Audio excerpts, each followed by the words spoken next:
महिला के लिए फ्री दिए आपका ऑटो का खिलाफ है यार बहाना बनाता है मध्यम మళ్ళీ 20 తారీఖు అప్లికేషన్ తీసుకుంటాం గ్యాస్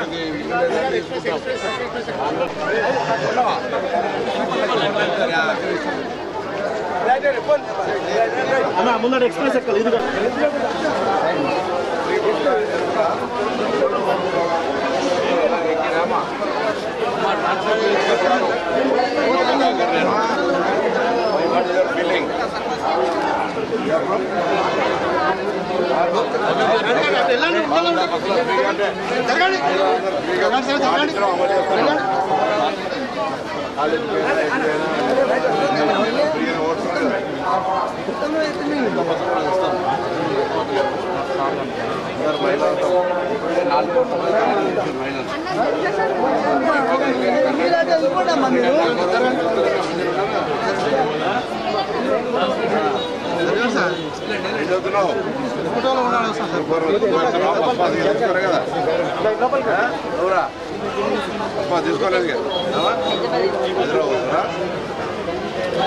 ట్రావెల్ చేస్తాం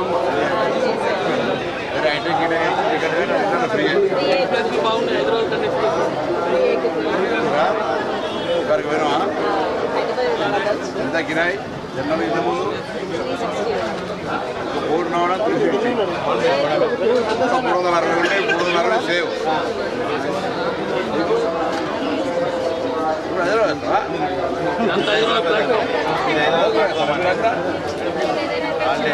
చాలే కదా ఎంజాయ్ ఓకేనా సేమ్ అదంటే బజాయిస్తుంది కదా లేకపోతే ఇంటికి రావాలంటే ఇబ్బంది అవుతుంది రైట్ అది మీరు మాట్లాడదామని వచ్చానంతే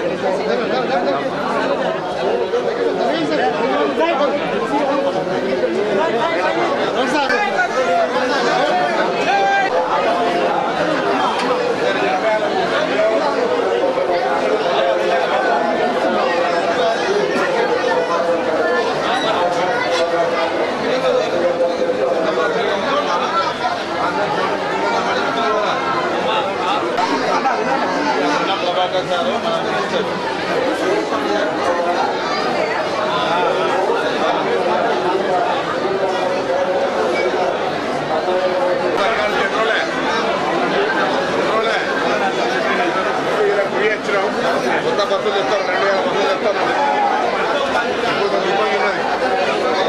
కానీ ఫ్రీ ఇచ్చినాక సౌలభ్యం జరుగుతుందిగా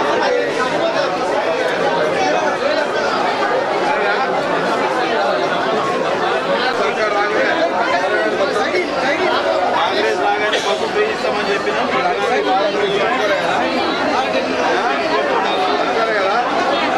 ఇంత తొందరగా ఇస్తారా అనుకున్నారు ఎలక్షన్లను బాగా చెప్తారు కదా అప్లికేషన్ పెట్టారు మీ ఊర్లో వస్తాయి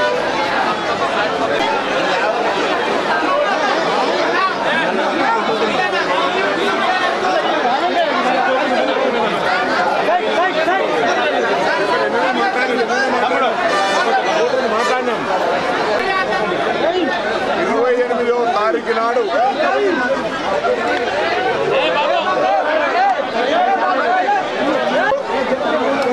ఆర్మూర్ బస్ స్టాండ్లో అనేక మంది మా తెలంగాణ అక్క చెల్లెలైనటువంటి మహిళలతో మాట్లాడడం జరిగింది.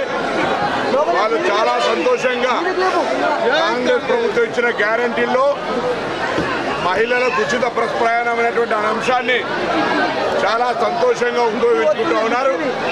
తెలంగాణ రాష్ట్రంలో డిసెంబర్ 9 సోనియా గాంధీ గారి జన్మదినం రోజు ప్రారంభించిన ఈ కార్యక్రమం ఇప్పటికే 4 కోట్ల మంది పైగా ఈ ప్రయాణం చేసి ఆ ఉచిత బస్ సౌకర్యాన్ని వినియోగించుకున్నారు. ఈ సందర్భంగా వాళ్ళందరికీ కూడా అభినందనలు తెలియజేస్తూ ఉన్నాం. ఈ ఆర్టీసీ బస్సు ప్రయాణం ప్రారంభించినప్పుడు మేము 15 రోజులు సమీక్షించుకుంటామని చెప్పినాం. ఈ యొక్క బస్సు ప్రయాణం ప్రారంభించిన తర్వాత ఆక్యుపెన్సీ రేటు పెరగడమే కాకుండా ఆర్టీసీ బస్టాండ్లో ఉన్నటువంటి షాపుల యొక్క కిరాయి ఆదాయం పెరగడమే కాకుండా దేవాలయాలు దీనికి అనుబంధంగా అనేక ప్రాంతాల లోపల అనేక అనుబంధమైనటువంటి వాళ్ళ యొక్క ఆదాయాలు పెరిగినాయి. ఆర్టీసీకి ఏదైతే మహిళలు ఎక్కుతున్నటువంటి నష్టం జరుగుతూ ఉందో దాన్ని ప్రభుత్వంగా మేము భరిస్తూ ఉన్నాం. మేము ఎన్నికల్లో ఇచ్చిన హామీని అమలు చేసుకుంటూ ఈ ఆర్టీసీలో మహిళా ప్రయాణానికి సంబంధించిన అంశం లోపల రివ్యూ చేసుకునే సందర్భంగా రాష్ట్ర వ్యాప్తంగా కొత్త బస్సుల సౌకర్యం అవసరం ఉంది. ఆర్టీసీ సంస్థ గౌరవ ముఖ్యమంత్రి రేవంత్ రెడ్డి గారి నాయకత్వంలో సహచార క్యాబినెట్ మంత్రులందరం కూడా త్వరలో ఈ రాష్ట్రంలో అవసరమైనటువంటి బస్సులు కొత్తవి దాదాపు 2000 పైగా బస్సులు రాబోతా ఉన్నాయనేటువంటి మాట ఈ సందర్భంగా మనం చేస్తూ ఉన్నాం. నా అక్క చెల్లెలందరికీ ప్రయాణం చేసే సందర్భంగా ఇబ్బంది లేకుండా విధంగా అదేవిధంగా మిగతా మగ ప్రయాణికులకు కూడా ఇబ్బంది లేకుండా విధంగా బస్సు సౌకర్యం పెంచడం కావచ్చు. ఏదైతే రూటు బస్సులు లేవో ఈ ఉదాహరణకి 78 బస్సులు ఉన్నాయి. ఇక్కడ ఆర్టీసీ పరంగా కూడా రివ్యూ చేసి ఏ రూట్లలో బస్సులు అవసరం ఉన్నాయో ఆయా రూట్లలో కూడా బస్సులు కల్పించేటువంటి బాధ్యత మాది. మేము ఇవాళ ఎన్నికల ముందు చెప్పినాం. ఇప్పటికి మహిళలు కూడా చెప్తా ఉన్నారు ఈ యొక్క కార్యక్రమం తొందరగా మీరు అమలు చేస్తారు అనుకోలే అనే మాట చెప్తా ఉన్నారు. అదేవిధంగా మిగతా మా 6 గ్యారెంటీలకు సంబంధించి ఈ నెల 28 నుంచి 6వ తారీఖు వరకు మీ గ్రామాల్లో అధికారులు వస్తూ ఉన్నారు. దయచేసి అది గ్యాస్ సబ్సిడీ కావచ్చు, ఇల్లు కావచ్చు, మహాలక్ష్మి కింద 2500 కావచ్చు, ఉచిత విద్యుత్ 200 రూపాయలు కావచ్చు, పెన్షన్ కావచ్చు, వాటన్నిటికి సంబంధించి ఆ అప్లికేషన్లో ఫార్మేట్లు ఉంటుంది. అవన్నీ కూడా మీరు నింపియమని యావత్ తెలంగాణ ప్రజానికానికి కాంగ్రెస్ ప్రభుత్వం కోరుతా ఉంది. ఈ ప్రభుత్వం మీది ప్రజల పాలన పేరు మీద మీ దగ్గరికి వస్తున్న అధికారులకు ఈ అప్లికేషన్ల ప్రక్రియ లోపల ఉత్సాహంగా భాగస్వాములు కండి.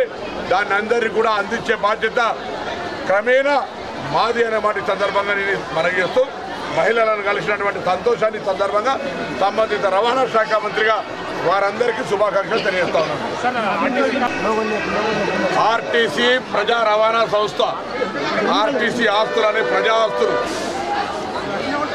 కాంగ్రెస్ ప్రభుత్వం ఒకటే హెచ్చరిక చేస్తూ ఉంది. ఎక్కడెక్కడైతే ఆస్తులను ఆక్రమించుకున్న, ఆస్తులను ఇల్లీగల్ వాడుకుంటున్న, చట్టరీత్యా వ్యతిరేకంగా ఆస్తుల మీద కన్నేసిన, గతంలో లీజుకు తీసుకున్న వాటన్నిటిని కూడా రివ్యూ చేసి అవసరమైతే చట్టపరంగా చట్టరీత్యా అన్ని చర్యలు తీసుకొని వాటన్నిటిని ఆర్టీసీకి చెందేలాగా చూస్తాం. ఎక్కడ కూడా ఒక్క ఆర్టీసీ ఆస్తిని అన్యాక్రాంతం కాకుండా, ఇతరుల యొక్క కబ్జాలా పోకుండా పోయిన వాటిని కూడా ఏ విధంగా చట్టరీత్యా తీసుకోవడమో మా బాధ్యత. ఈ ప్రభుత్వం యొక్క ధర్మం. ఇది ప్రజల ఆస్తి, ప్రజల యొక్క రవాణా సంస్థకు సంబంధించిన ఆస్తి. దాన్ని కాపాడుకొని ఎక్కడ కూడా అన్యాక్రాంతం కాకుండా కాపాడుకునే బాధ్యత మాది.